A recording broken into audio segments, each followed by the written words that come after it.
Hello students, I hope आप सब घर पे अच्छे से होंगे। और आज हम लोग एक नया टॉपिक लेने जा रहे हैं और उसका जो टाइटल है वो है मांग का विश्लेषण।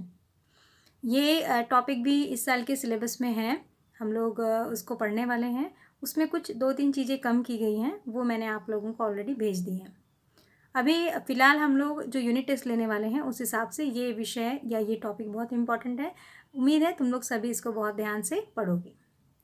हमारा विषय मांग। सबसे पहले मांग। जनरली मांग का मतलब हम लोग ये समझते हैं कि किसी वस्तु को खरीदना।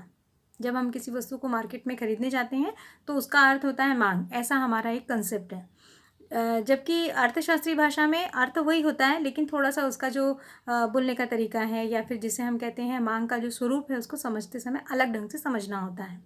जब हम कहते हैं कि मांग का शब्द का अर्थ सामान्य अर्थों में हम इच्छा से लगा लेते हैं। यदि मान लो किसी चीज़ को खरीदने की इच्छा हुई, एक गाड़ी है।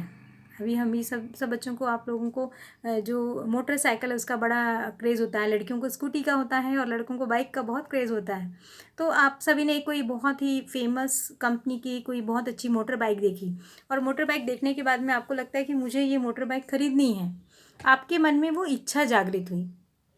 इच्छा जागृत होने के बाद में आप उसके बाद आप सोचना शुरू करते हो। फिर जाके अपने पेरेंट्स को आप अपने पेरेंट्स को बोलते हो कि मुझे वो मोटरसाइकिल चाहिए, है ना।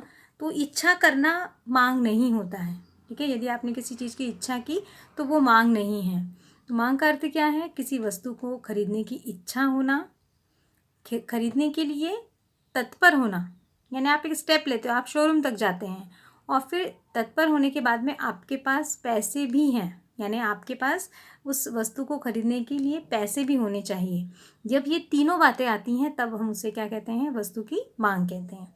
यानी किसी वस्तु में जब 3 गुण होता है ना। पहला है वस्तु की इच्छा होना, आपके पास पैसे हैं लेकिन आप खरीदना नहीं चाहते, तो वहाँ ये बात लागू नहीं होगी। आपके मन में इच्छा भी होनी चाहिए, आप उसको खरीदने के लिए तत्पर भी होने चाहिए और आपके पास क्रय शक्ति भी होना चाहिए। ये तीनों घटकों के साथ में ही मिलकर क्या बनता है? मांग बनता है। यानी जब हम मांग की परिभाषा कहते हैं तो उसका अर्थ होता है किसी वस्तु को खरीदने की इच्छा होना, उसके बाद में आप उसको खरीदने के लिए तत्पर हैं और आपके पास क्रय शक्ति भी है। क्रय शक्ति यानी आपके पास में पैसे हैं। आपको तो मुझे लगता है कि मेरे पास एक बहुत बड़ी एम्बेसडर कार होनी चाहिए, लेकिन वास्तविक जीवन में हम उस तरह से, यहाँ करोड़ों की गाड़ियाँ भी होती हैं, हम उसको ले सकते हैं कि इच्छा होना अलग है और उसको प्राप्त करने के लिए आगे जाना वो अलग हो, ठीक है। Thank you.